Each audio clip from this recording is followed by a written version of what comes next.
I've always loved Japanese animation and comics and robots and monsters. When I met my wife, Hiroko, she would always say, why don't you go back to the roots? And to me, this was like a revelation. I was like, roots? What roots? At the Smithsonian's Freer-Sackler Galleries, Matt Alt and his wife Hiroko Yoda have been furthering their research on the origins of Japanese pop culture. Based in Tokyo, Matt and Hiroko are experts on the art, stories, and characters that inspire today's anime and manga. In modern terms, anime is simply a shorthand for animation, an animated film or a TV show. Japanese call that anime. Manga, on the other hand, is the word for illustrated entertainment, basically a comic book, or what we would more call a graphic novel. Manga only started being imported to America in the 1980s. It's actually quite an old word.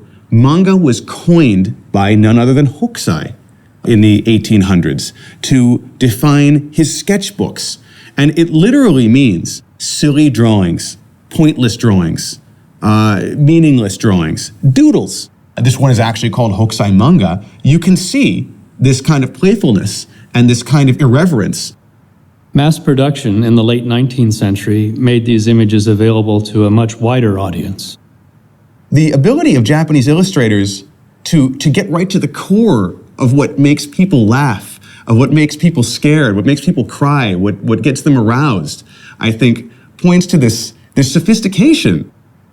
Early artwork of bizarre, supernatural creatures inspired painter Kawanabe Kyosai to create the Demon's Night Parade, published in woodblock printed form in the 1880s. I remember when I looked at this book for the first time, it was like the scales had fallen from my eyes. The vibrant color and the line work, but the action, the dynamism of the images, and this deeply human sense of humor drawn by people who had no connection to my culture or my history or my background. And yet I was laughing right along with them and being creeped out right along with them. I've never actually touched these books before. This is quite exciting. Oh, wow. Is this Kyosai's mark here? This is really cute. It's like a hieroglyphic almost. Oh, wow. Look, it's the Teenage Mutant Ninja Turtles. They're here. This is before they became ninja. Wow, what a great drawing. What really struck me as an American was how many of these monsters aren't really monsters, but they're actually physical objects, everyday objects. Like in this case, we have a lute and a floor harp, a koto. In another one, we have shoes and sandals, brushes, all sorts of these strange creatures that are formed from things that live in the world around us. Japanese folklore and early religiosity describe a world where even inanimate things have spirits. That tradition of creatively animating the unexpected continues today. This idea that the world around us can be full of spirits, monsters, both forces for good and evil, was a very interesting sort of way of looking at the world. Just bubbling just under the surface are all sorts of these strange and wild creatures that nobody really likes to talk about, or didn't like to talk about until now when they became a part of modern pop culture.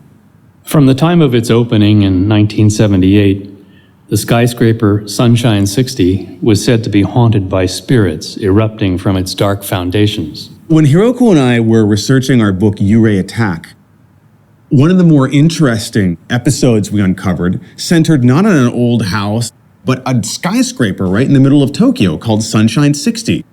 Built on ground where some very nasty stuff happened. The Japanese war criminals were tried and hung there. There was a prison there. There were all sorts of historical events, such as murders and killings that happened there. But the reason that we covered it in the book was that we kept finding all of these references to what are called foxfire, kitsunebi, these mysterious fireballs that were sighted around the top of the building, swirling around at night right after it was built. Now, these fireballs are similar to what we would call will-o'-the-wisp in Western folklore, but they are a constant presence in Japanese folklore and myth. And what they are just mysterious blue or red balls of fire. And there have been many attempts to kind of portray this sort of thing over the ages, the most famous being a print from Hiroshige, with the exact same title, Foxfire. They're ethereal sorts of presences. They don't really exist. It's another example that no matter how much the powers that be try to cover up or to prettify the past, the people will always find a way to dig down and kind of remember it. There's a collective memory in Japan that won't let the powers that be forget.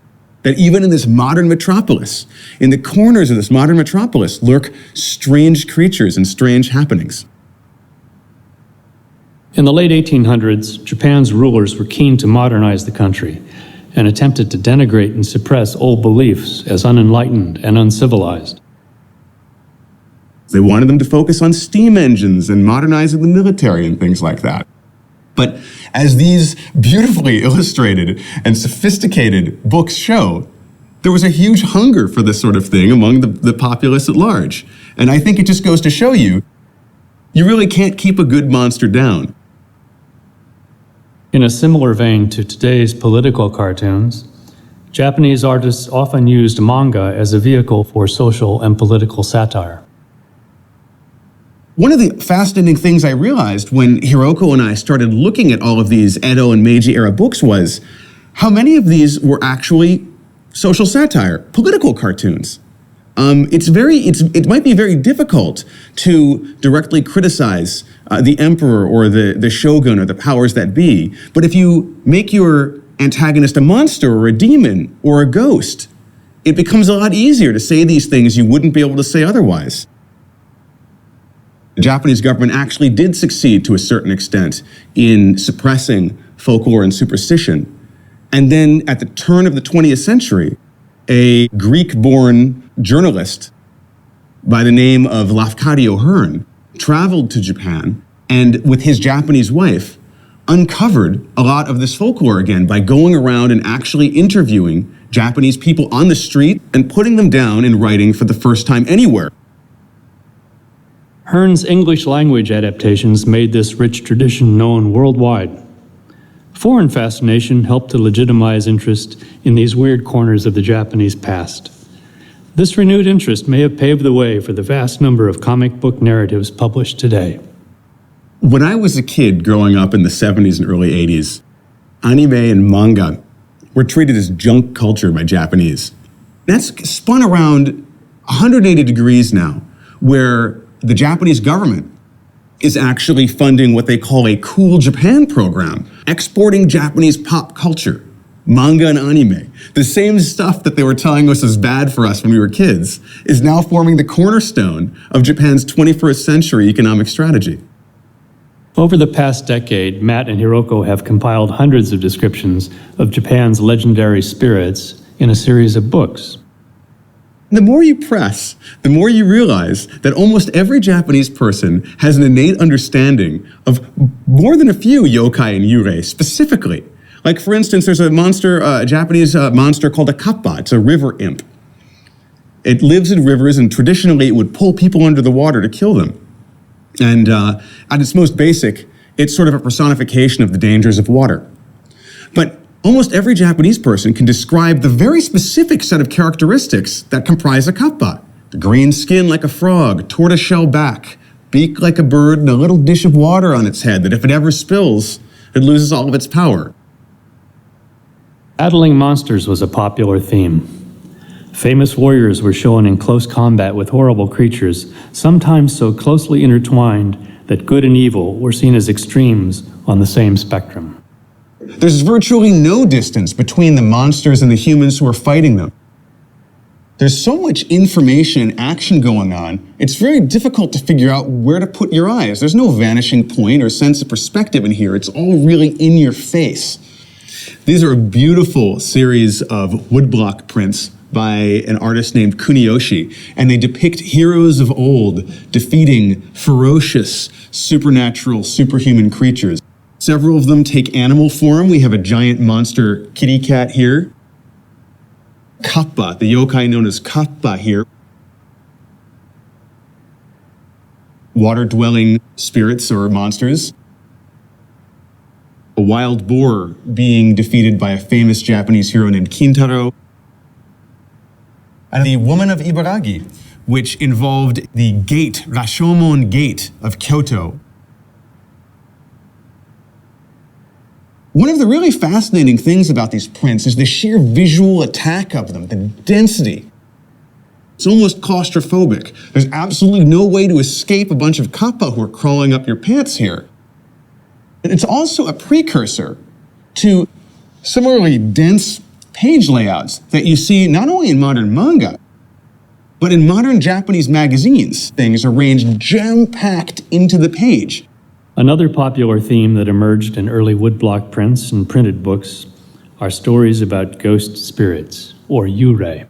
Japanese ghosts, for their first and most important characteristic is they don't have feet. They're not connected to the ground. Another one is a very pale complexion or pallor, almost blue, as befitting a corpse. Another, very weak wrists, very weak, limp wrists that are dangling in front of them.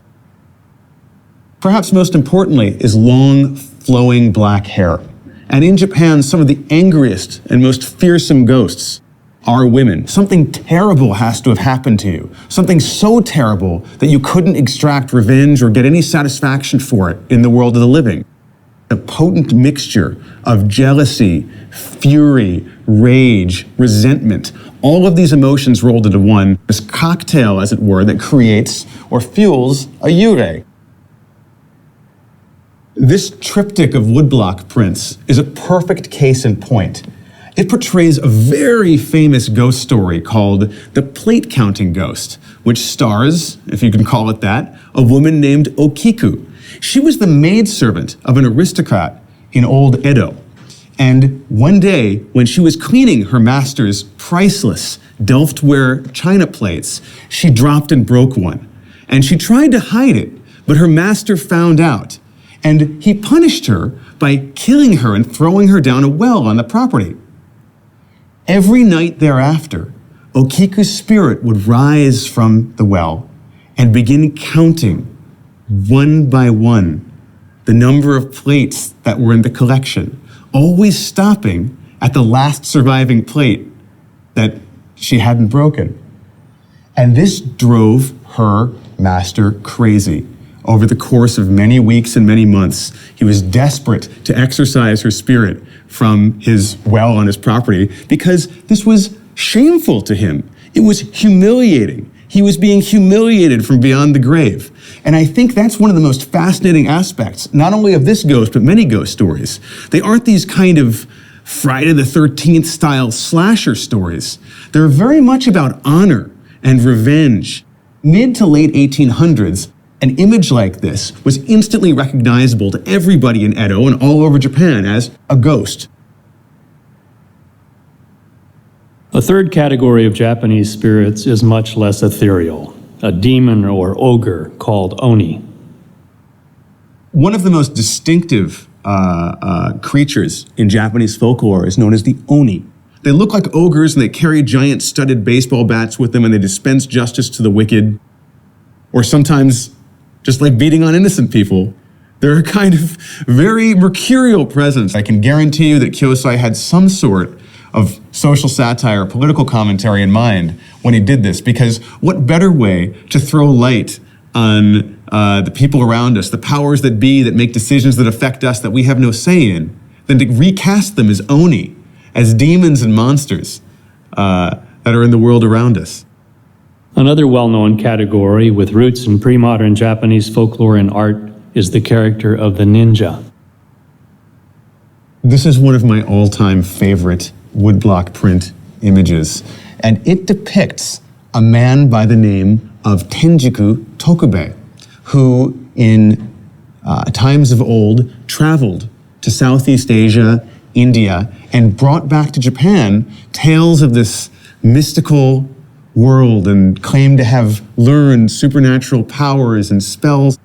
One of those spells was the ability to conjure up a giant toad. So from this early point in the early 1800s, the idea of giant frogs or toads and ninja kind of came together and branded ninja as these mystical warriors. Now, This might seem at odds with the image of the ninja as we know it today, but Hokusai wrote a book called Hokusai Manga, and in it, he had a sketch of a black-clad ninja climbing a rope, which is instantly recognizable to anybody who's a fan of ninja comics or movies today.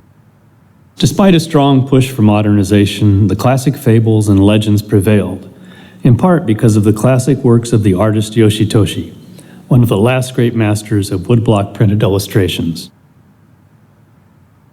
Each one of them portrays is set in this, with the moon high in the sky, night, when almost anything can happen and things aren't exactly what they seem.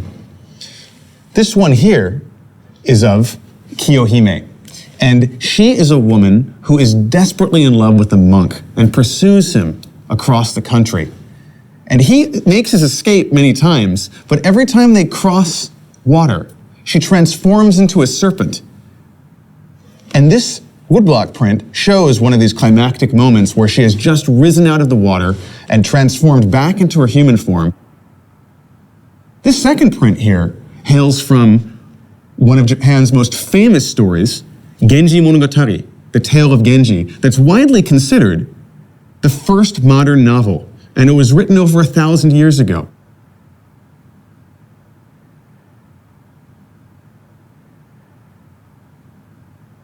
And this third one is a wonderful illustration of a monk who isn't exactly what he seems. He's turned his head, and it's obvious that this monk is actually a kitsune, a fox. And in Japan, foxes are notorious tricksters and shapeshifters. Shapeshifting is actually a key component of all of these imagery. Transformation is a very common motif in a lot of Japanese art. Here you have a woman who is transforming into a snake and back again. Here you have a woman coalescing out of nothingness, a human who is transformed into a ghost. And in this one, you have a fox who has transformed himself into a human form. This aspect of transformation is actually seen today as well in, for example, the Transformers, the robot toy series that's a hit all over the world. The Japanese were the first to come up with the concept of radios, cameras, cars, and other everyday objects that transform into towering robots that fight for justice. Whether through today's toys, comic books, and anime, or through woodblock printed illustrations of an earlier time, Japan's stories embrace a distinctive creative tradition, one that engages and critiques by playfully poking fun at the contemporary.